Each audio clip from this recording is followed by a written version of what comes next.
In this video, what I'm going to cover is how to find and distinguish the right company to apply and work for in a high ticket space environment.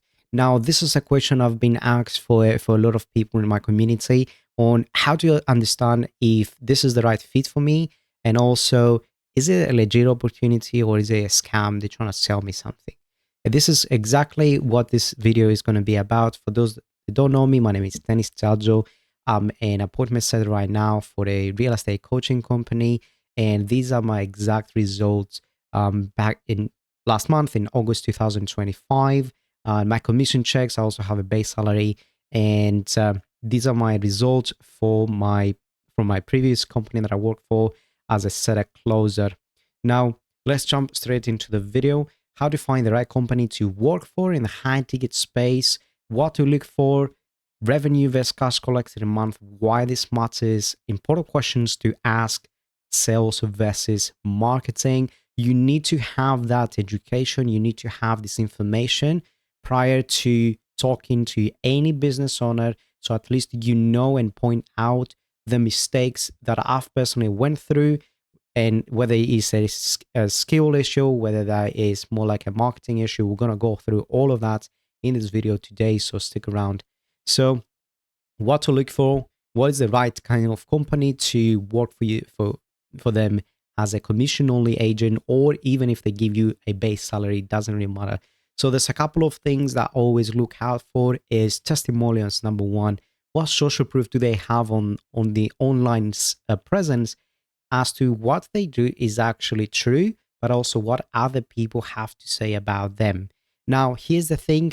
Testimonials, you can buy testimonials. So I'm always a little bit skeptical until I see actually real testimonials. If they have a trust pilot, it's even better because you cannot remove the bad reviews from somebody. They just had their own input on how was their experience, how their experience was. So that's always going to be number one, because that was going to tell me the fulfillment side of things is very good if people say good things about the company. Now, revenue versus cash collected. This is a tough question that a lot of people are afraid to ask. Now, I don't usually apply for companies that are generating $50,000 cash collected a month, not revenue, cash collected. And there's a couple of reasons behind that. So that tells me a couple of things. That tells me the fulfillment is not going to be great. The product is not proven. They're still testing things out. And trust me, there's nothing wrong being a first-time founder. I've been a first-time founder myself, but you're gonna struggle. You're not gonna have a strong team behind you, even if you have any, and you need to be very, very good with. It doesn't matter whether you're a setter or a closer or anything.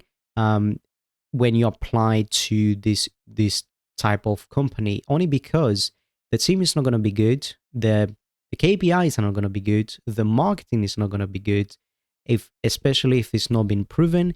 Usually in these type of companies, they're not generating quite a lot of money, is because they're still testing things out. They don't know what they don't know, and they don't have an irresistible offer that's been proven to work time after time, and also is inconsistent.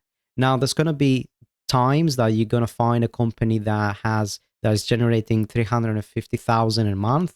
Then the next month they're doing 50,000 or 100K. So that is a different thing, because that's more like either a sales or a marketing issue more specifically. But we're going to cover through that as well. And the reason being is just you're going to go through hell, and then you're going to go through all of that BS, playing the blaming game on whose fault is it, because nobody wants to take accountability on actually working together, not just pointing fingers out to each other on how to improve certain aspects. Business owners, they have this expectation only because you are a commission only agent. Maybe you have been proven in the past to sell a lot of stuff, which is fine. Or even if you're not, that's entirely up to their discretion or whether they want to hire you or not. But they don't. What I've personally seen is that they don't have this attitude of working together. They rather fire you, get somebody else within the first couple weeks just to test things out, and you're part of that testing as well. So landing a role is not the difficult part. Keeping the role is actually the most difficult part, because people, they don't work with each other, they blame each other, and then that's that in that case, therefore they don't grow. Now, why this matters? If you are a commission only agent and let's say you don't have a salary, it doesn't matter if you have a salary or not, you're still self-employed. You always day one, it's never day 99. And what do I mean by this? Is just at any given time, at any given point in time, you can get fired if you're not one, hitting KPIs, two, performing to the best of your ability, three, maybe something happened inside of the communication and maybe team, going through the right team members, and maybe you don't like somebody, or maybe they don't like you. There's all of that that you cannot control, that's out of your influence of control, right? So you're always going to need a backup plan. You're always going to need a plan that you can find something else before somebody sort of fire you, and then you're just starting off from scratch again, from zero again. So what I want you to do in this case is build social proof. Everything that you do, you needs to be backed up, but what you do as well on day-to-day basis. This is why I also do the social media aspect. The social media, the results in social media, nobody can question because they can see it, right? So instead of starting from zero, at least you have a starting point. You can showcase and you can prove people who you are, what you do, what your results are, and they can see the live examples, right? So the important questions to ask on an interview. So that would be, how many, what to come, depending on the role, right? So if you're applying for appointment setter, then you want to say, okay, so is this more like an inbound setting? Is it more like a cold calling environment or DM setting? Usually there's going to be certain things in the description before you apply for these kind of things, but sometimes they're not. Sometimes you just don't have enough information. Then the next thing is to ask, okay, what is the compensation like? I don't like going through the compensation um, question and discovery straight away. I always keep the conversation last, because I want to make sure that all the other components fit the right criteria. And then if I like to work for that company, I just say, okay, let's talk about a little compensation. Is there any room for negotiation? Then once you step in the game of sales and then you have a proven record, then you can always negotiate your salary, negotiate your commission check. And also, how often do they have any incentives in the team? Do they have any career progression in the team? Do they have, any, what is the vision of the company? Where do they see themselves? Because you're also gonna need to ask those questions, because you need to know if you're working for the right company, not for now, but also for the future as well, because it's a long-term game if you play it that way, right? And also revenue generated, cash collected generated. Has this been proven offer? I mean, a lot of people will say yes. Some you're gonna come across some individuals. They might gaslight you, I think is the right word to say, because there's a lot of companies that are not telling you everything 100%, only because you asking tough questions and then you put them against the wall, and you're gonna find that. And I'm telling you, this is the harsh reality of talking with people that are not comfortable sharing information about their own company. But here's the thing: if you come across a business owner that not comfortable sharing information about what they do, how much they're making, run the opposite way, because I'm telling you right now, this is not going to be a good experience, not just for you, but also the customers that you working with every single day. But also, if you lose trust in the product you're selling, you are worth $0, not just to the business owner, but to yourself, because you're not going to have the same energy, the same mindset of keep moving and selling more and helping more people. Once you lose that motivation, it's game over. And my recommendation, if that is you, just trying to look for different opportunities, and because you're not going to have a pleasant um, working experience in that company. So sales versus marketing, I think this is the biggest one, and I've personally gone through this myself because you might be a person that's already in a company working as a RTK closer or maybe an appointment setter or whatever the case might be, and you question your own skill. If that is the question, because I've personally been there, I say, okay, how do I take accountability and how do I improve myself? Is it more like a skill issue? I don't know what I don't know. And also, I don't have anybody to give me lucrative feedback. I don't want to. I don't want my sales manager and I don't want the founder just giving me feedback based on what ChatGPT said. This is not good feedback, and I'd rather work for somebody that has a good manager or a good founder that actually knows what the fuck they're talking about, rather than just listen to somebody who they don't even know what to do. In that case, they just give you general feedback and they're trying to blame you for being incompetent. And I get it. Before you point fingers, I get if you are not 100% on your sales game, and you not always going to be 100% on your sales skills. Is sales is a learning process, and it's always going to be a learning process, because if you tell yourself, I'm the number one and I've achieved what I always wanted to achieve, you will stay in the same position. And whether you're making 5, 10, 50, even 100K a month, that business owner wants you to make an additional 100K a month and keep making 100K a month every month. And let me know what's going to happen if you're not going to do that. They're going to see that you're lacking off, that you say, okay, he has achieved what he has achieved, and then that's it. And they're going to even try to find a replacement for you. And that is the harsh reality of things. So let me just go straight into when you can see when it's a sales issue versus a marketing issue without making this a 30-minute video. So a sales issue, let's say you're a marketing agency that runs ads to from Facebook to your landing page, and then people are scheduling a call, whether that's a one call, close call, or whether that you have an appointment setter that is more of a two close call, depending on your price point. There's a couple of things you need to be aware of. So show up. Show up is a direct indication on what type of marketing you're making, the branding, and the effort from the sales guy. Okay, so from the sales team, you should always be reaching out to the people that are booking appointments to confirm their appointment, and also having just a brief conversation of what the expectations are for that conversation when that conversation happens. So they're more obliged to show up, and it feels more personal. It feels more one-on-one.